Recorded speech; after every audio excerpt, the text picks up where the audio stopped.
Very good morning, students. Students, today we will continue with Unit 16 Prepositions. I have already explained the meaning of preposition and question number 1, and today I'll be heading towards question number 2. So, before starting and before explaining question number 2, let me just revise that what is preposition. Children, preposition is a word that shows the relation between a noun or a pronoun and some other words in a sentence. preposition एक ऐसा word है जो noun या pronoun का relation जो दूसरे words होते हैं सेंटेंस में उससे वो शो करता है, रिलेशन बताता है कि नाउन और प्रोनाउन का जो बाकी के वर्ड्स हैं उनसे क्या रिलेशन है. For example on, at, in front of, from, up, between, to, of, by, ये सारे हमारे प्रिपोजिशंस हैं. I have already told you about the concept of preposition and today I will be explaining question number 2. Question number 1 we have already done, and let's start with question number 2. Fill in the blanks with suitable prepositions. You may need to repeat some words from the cloud. यहाँ पे एक cloud दिया हुआ है और उसमें कुछ words दिए हुए हैं, कुछ प्रीपोजिशन दिए हुए हैं. आपको अप्रोप्रिएट प्रीपोजिशन इन ब्लैंक्स में फिल करना है और आप लोग इन वर्ड्स में से किसी भी वर्ड को रिपीट भी कर सकते हो. इट इज़ नॉट मैंडेटरी कि आप उसको एक ही बार यूज़ करो, आप उसको दोबारा भी यूज़ कर सकते हो. Let's start. First, there is a nest dash the branch dash a tree. Nest कहाँ होता है? ब्रांच के ऊपर होता है. ब्रांच होगी उसके ऊपर नेस्ट होगा, तो ऑब्वियसली ये ऊपर होता है, उसके ब्रांच पर होता है नेस्ट. ब्रांच के नीचे तो नहीं होता या ब्रांच के साइड में तो नहीं होता. So there is a nest on the branch. On मतलब उस पर है, ब्रांच पर एक नेस्ट है. There is a nest on the branch of a tree. Let me write. There is a nest on the branch of a tree. Branch कहाँ पर है? नेस्ट के, सॉरी, नेस्ट कहाँ है? ब्रांच के ऊपर है. और कहाँ पर है वो? Of a tree. Second, why are you standing dash the television. अब आप ये तो कॉमन सेंस है. आप कहाँ पे खड़े होगे? आप टेलीविजन के ऊपर तो खड़े नहीं होगे या टेलीविजन के नीचे नहीं खड़े होगे. आप ऑब्वियसली आप उसके सामने खड़े होगे टेलीविजन के, क्योंकि आप उसके ऊपर तो खड़े हो नहीं सकते हो. तो ब्लैंक में कौन सा वर्ड अप्रोप्रिएट है? Before, from, of, between, up, by, to, at, on, in front of. Obviously आप उसके सामने खड़े हो सकते हो. टेलीविजन के बिटवीन तो आप खड़े नहीं हो सकते हो, क्योंकि दो टेलीविजन या दो चीज़ों की बात तो नहीं हो रही है. जब दो चीज़ों या किसी भी दो पर्सन्स की बात होती है तब हम लोग बिटवीन का यूज़ कर सकते हैं, क्योंकि उसके बीच में खड़े हो सकते हैं. बट अगर एक ही पर्सन है तो बिटवीन तो होगा नहीं, तो आप उसके सामने खड़े होगे टेलीविजन के. So the right option will be in front of. In front of. Third, I pray dash God dash going dash bed.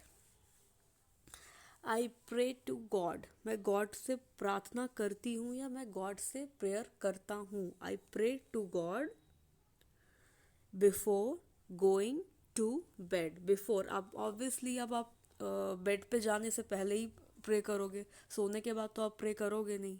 तो before, before is this one. Before going to bed, bed पे जाने से पहले. Okay, next. Fourth, please take out books dash your bags. अब आप books अपने bag के बाहर से निकालते हो या अंदर से निकालते हो? अंदर से निकालते हो, तो please take out books from your bags. Book bag के अंदर से बुक्स निकालने के लिए बोल रहा है. Fifth, Jack and Jill dash the hill. ये तो आप लोगों ने ये पोएम पहले भी अपने जूनियर क्लासेस में पढ़ा होगा. Jack and Jill went up the hill. Hill के ऊपर जा रहे हैं, हिल के नीचे तो नहीं आ रहे हैं. जैक एंड जिल कहाँ गए? They went up the hill. So this will be one second. One second. Yeah. So this will be the correct option, up. Next, Tom is standing dash Jim and Jack. अब यहाँ पे दो के बारे में बात हो रही है. Tom, Jack and Jill. Jim and Jack. तीन लोगों के बारे में बात हो रही है. Tom is standing, Jim and Jack. क्या जिम एंड जैक के ऊपर तो नहीं खड़ा होगा टॉम, या नीचे तो नहीं खड़ा होगा. दो लोगों की बात कर रही है, कहा जा रहा है, तो बिटवीन हो सकता है यहाँ पे, क्योंकि यहाँ पे दो लोगों की बात हो रही है. तो between is more appropriate. Tom is standing between Jack and Jim and Jack. Seventh, we go dash church dash Sundays. We go, हम लोग कहाँ चर्च जाते हैं. We go to church on Sunday. Sunday को हम लोग जाते हैं. Okay, next. I am proud dash my country.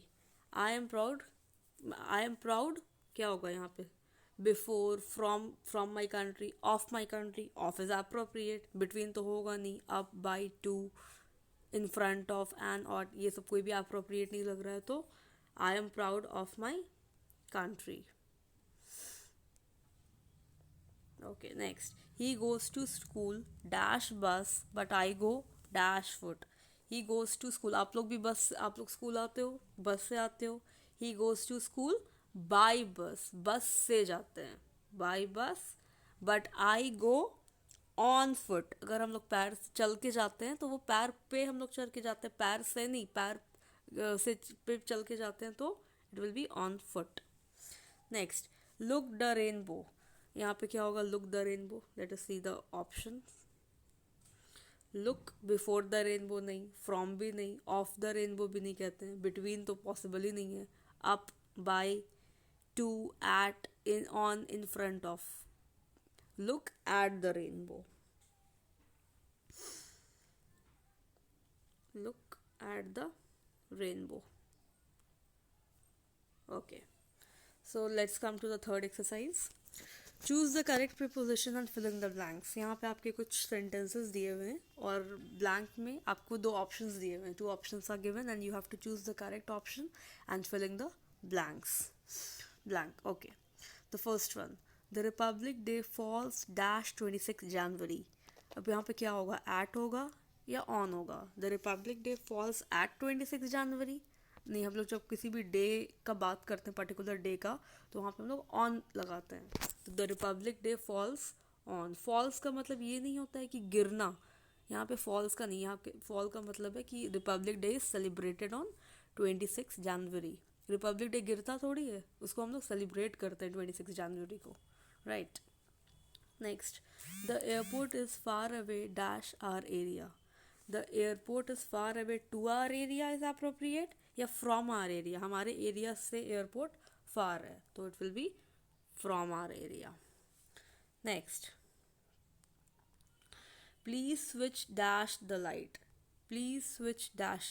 एक तो हो गया आपका off. Please switch off the light. का लाइट तो यहाँ पे होगा नहीं. and OFF means off करना, बंद कर देना, तो it will be off. Next, stars twinkle on in the day.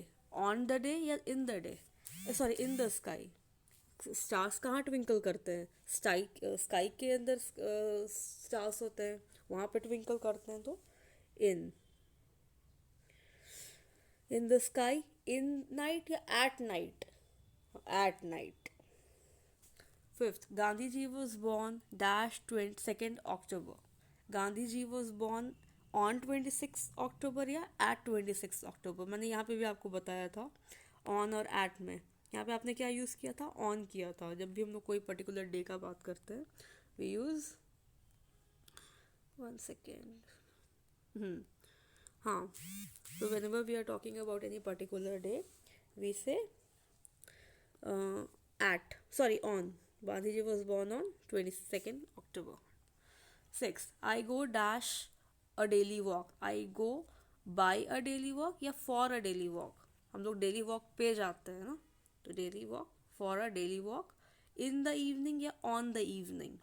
Evening ये कोई स्पेसिफिक डे तो डिनोट नहीं कर रहा है. हम लोग इवनिंग, एक टाइम है, शाम का टाइम है, वहाँ पे जाते हैं, तो in the evening. 7, this poem is written dash Keats. Keats एक ऑथर है, एक पोएट है. Keats is a poet. Poet का नाम है कीट्स. और ये this poem is written at Keats, by Keats. Keats किसने लिखा है इसको, इसके द्वारा लिखा गया है इस पोएम को, तो by Keats. Next, eighth, Manu bought a cell phone dash me, for me या एट मी, मेरे लिए लाया या एट इज नॉट अप्रोप्रिएट, तो for me, for me. There are 60 seconds at a minute या in a minute. We always say there are 60 seconds in a minute. 10th, the seats dash this car are comfortable. The seat of this car या for this car? Of, इस car का seat के, इस car के लिए seat comfortable नहीं, इस car का सीट कंफर्टेबल है, तो of. I am suffering of fever या from fever? I am suffering, मैं फीवर सफ़र कर रहा हूँ, मैं फीवर से सफ़र कर रहा हूँ, from fever. A flat is dash sale, beside या फॉर? बिसाइड कैसे होगा, बिसाइड तो नहीं कर सकते। फ्लैट इज फॉर सेल, ये कोई फ्लैट, कोई पर्टिकुलर फ्लैट सेल के लिए है, बेचने के लिए है, तो for sale. Next, the boys are playing by या with their classmates? By their classmates तो होगा नहीं, विथ उनके साथ खेल रहा है ना, तो it will be with their classmates. There is a tree dash this building, on या behind? अब बिल्डिंग के ऊपर तो ट्री नहीं होगा, बिल्डिंग के बिहाइंड ट्री हो सकता है, बट बिल्डिंग के ऊपर तो ट्री हो नहीं सकता है, तो बिहाइंड होगा यहाँ पे, so behind is appropriate. Next, Jaishi bought a gift to या फ्रॉम जम्मू? जम्मू से गिफ्ट लाई, टू तो होगा नहीं, जम्मू से गिफ्ट लाई, from Jammu. Across her field या फॉर हर फील्ड? अपने फ्रेंड के लिए लाई, तो for her friend. So I hope question number 2 and 3 are clear to you. The exercises of question number 2 and 3 are clear. Thank you.